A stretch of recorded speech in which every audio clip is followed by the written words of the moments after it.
Only a while at first these heavenlier states, these large, wide poised upliftings could endure. The high and luminous tension breaks too soon. The body's stone stillness and the life's hushed trance, the breathless might and calm of silent mind, or slowly they fail as sets a golden day.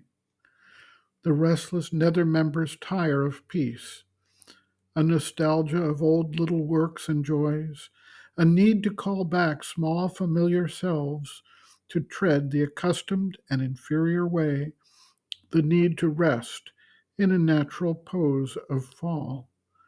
As a child who learns to walk can walk not long, replace the tightened will forever to climb, on the heart's altar dim the sacred fire. An old pull of subconscious chords renews.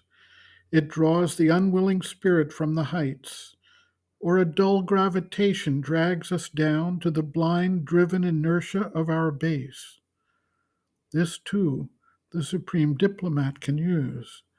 He makes our fall a means for greater rise.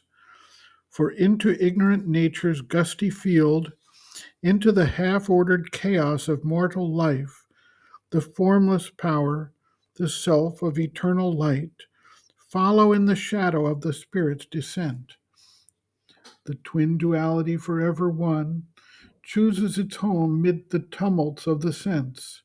He comes unseen into our darker parts, and, curtained by the darkness, does his work, a subtle and all knowing guest and guide, till they too feel the need and will to change. All here must learn to obey a higher law. Our body's cells must hold the immortal's flame, else would the spirit reach alone its source, leaving a half saved world to its dubious fate.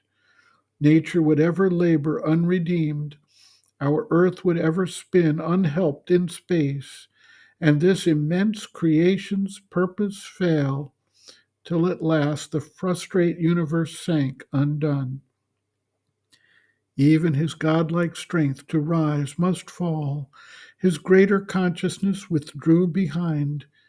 Dim and eclipsed, his human outside strove to feel again the old sublimities, bring the high saving touch, the ethereal flame, call back to its dire need the divine force. Always the power poured back like sudden rain, or slowly in his breast a presence grew. It clambered back to some remembered height, or soared above the peak from which it fell. Each time he rose, there was a larger poise, a dwelling on a higher spirit plane. The light remained in him a longer space. In this oscillation between earth and heaven, in this ineffable communion's climb, there grew in him, as grows a waxing moon, the glory of the integer of his soul, a union of the real with the unique, a gaze of the alone from every face, the presence of the eternal in the hours, widening the mortal mind's half look on things, bridging the gap between man's force and fate. Made whole, the fragment being we are here, at last was one, a firm spiritual poise, a constant lodging in the eternal's realm, a safety in the silence and the ray, a settlement in the immutable. His heights of being lived in the still self. His mind could rest on a supernal ground and look down on the magic and the play where the God child lies on the lap of night and dawn, and the everlasting puts on time's disguise. To the still heights and to the troubled depths, his equal spirit gave its vast ascent, a poised serenity of tranquil strength, a wide, unshaken look on time's unrest, faced all experience with unaltered peace, indifferent to the sorrow and delight, untempted by the marvel and the call, Immobile, it beheld the flux of things, calm and apart supported all that is. His spirit's stillness helped the toiling world. Inspired by silence and the closed eye's sight, his force could work with a new luminous art on the crude material from which all is made, and the refusal of inertia's mass, and the gray front of the world's ignorance, and nescient matter, and the huge error of life. As a sculptor chisels a deity out of stone, he slowly chipped off the dark envelope, line of defense of nature's ignorance, the illusion and mystery of the inconscient, in whose black pall the eternal wraps his head, that he may act unknown in cosmic time. A splendor of self creation from the peaks, a transfiguration in the mystic depths, a happier cosmic working could begin and fashion the world's shape in him anew. God found in nature, nature fulfilled in God. Already in him was seen that task of power. Life made its home on the high tops of self. His soul, mind, heart became a single sun. Only life's lower reaches remained dim. But there, too, in the uncertain shadow of life, there was a labor and a fiery breath.